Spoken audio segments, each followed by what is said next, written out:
Another week, another review. And what better review than this? Hello everyone, Mega Man NG here, and it's time now for another Flash episode review. This week we're going to be talking about Monster. Yup, Monster.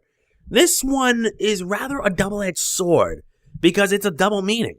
Here's the deal. I'm going to be providing my thoughts with a little bit of a summary, as well as what I liked and disliked about it, as well as the fact that this episode serves as a double meaning, like I said. The episode centers around a giant monster attacking Central City on random occasions. Barry heads off to check it out to see what's up, only for the monster to disappear. And it forces the entire Team Flash to figure out how they'll be able to stop it. At the same time, there's also a subplot relating to Caitlin Snow's emerging metahuman power, so she pays a visit to her mother to see what's going on, to see if something's up.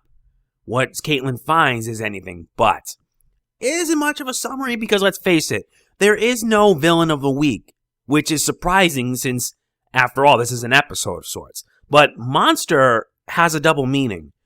Monster can be referred in two ways. The monster that appears all over Central City look kind of like Godzilla for some reason, like a really lame version of it. And at the same time, Monster also represents the evil within. Or in this case, the evil within Caitlin, aka Killer Frost. Yes, Killer Frost is slowly coming back. If you remember back in Season 2, there was an alternate version of Caitlin Snow, aka Killer Frost, in Earth 2. However, in this case, this version of Killer Frost, her powers are slowly manifesting, slowly coming out. It's like an impulse. And truthfully, I kind of like seeing her powers develop as a result of her emotions. And when her emotions reach like a fever high pitch when it involves her parents, like her mother, that's when her other persona emerges. And it's actually kind of scary. It's kind of scary because it makes you feel bad for Caitlin. I really do. But at the same time, it gives you all the more reason to be excited to see the return of Killer Frost.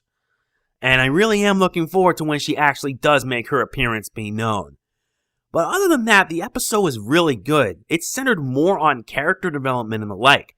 We actually get to see Earth 19 Harrison Wells, and for some weird reason, yeah, the guy is not like his Earth 2 self.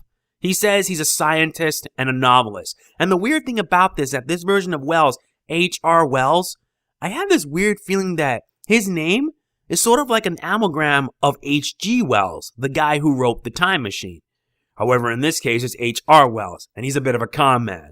And he even admitted, which Cisco knew all along. Cisco in this episode was smart. He knew what he was doing, and at least we found out the truth about H.R. Wells. But will he be an ally to the team? Only time will tell.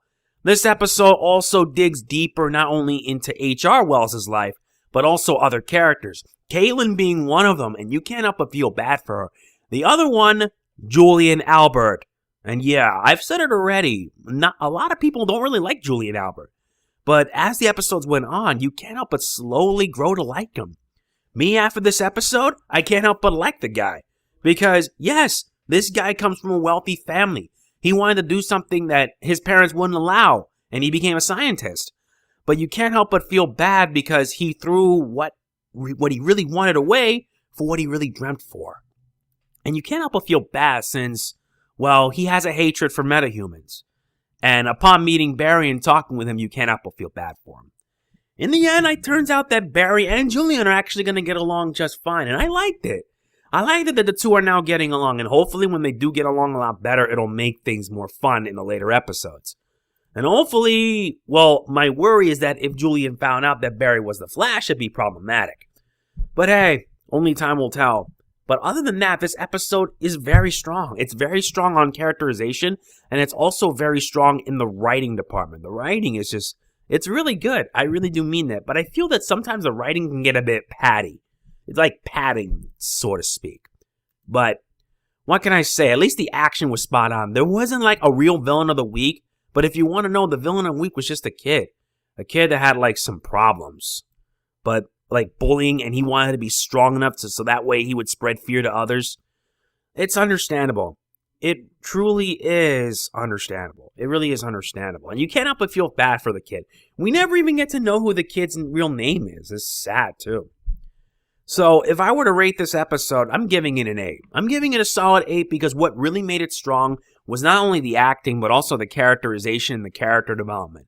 And there is a lot of character development here for Earth 19 Wells, as well as Julian Albert. And heck, everybody did a great job. Everybody did a great job in the episode. I give points to Caitlin as well, since, well, yes, Caitlin really showed her best here. And it shows her other self's about to emerge. As you saw from the very end of the episode when she gets a message from her mother. By the way, the actress who played Caitlin's mom in this episode, she was also in Seinfeld. So maybe that should be interesting for you. And she did a great job. But I feel that the star is Caitlin. This episode should center on Caitlin. And you can't help but feel bad for her. And when the episode ends, when she decides to turn everything into ice, you can tell that Killer Frost is about to emerge. And when it happens, it's not going to be pretty. So bottom line, this episode gets an 8 out of 10. I liked it. And if you have any of your own thoughts on this episode, let me know in the comments. Yeah, apologies if this review isn't worth up to par. But let's just say that I'm going to be busy for the next few days. It's going to be a lot of work. But I hope you enjoy this episode review as much as I did. Because it was fun. It's fun watching the show a lot. And yeah, there is not going to be any Flash next week. No Flash episode review next week. The week after, I will be resuming with another review, but on Sunday, I'll be bringing back the TMNT quick episode reviews. So be on the lookout for that. Anyway, that's it for this review. I apologize if I sounded a bit sputtery with my commentary, but when you have a busy schedule, what can you do? If you enjoyed this video, please be sure to hit the like button. It really does mean a lot to me. And for more videos like this one, including Let's Plays, reviews, and whatnot, check out my channel. And if you want to be more awesome, check out my Patreon as well. Alright, that's it. This is Mega Man NG signing off. Peace out. See you in 2 weeks for another Flash episode review. See you then.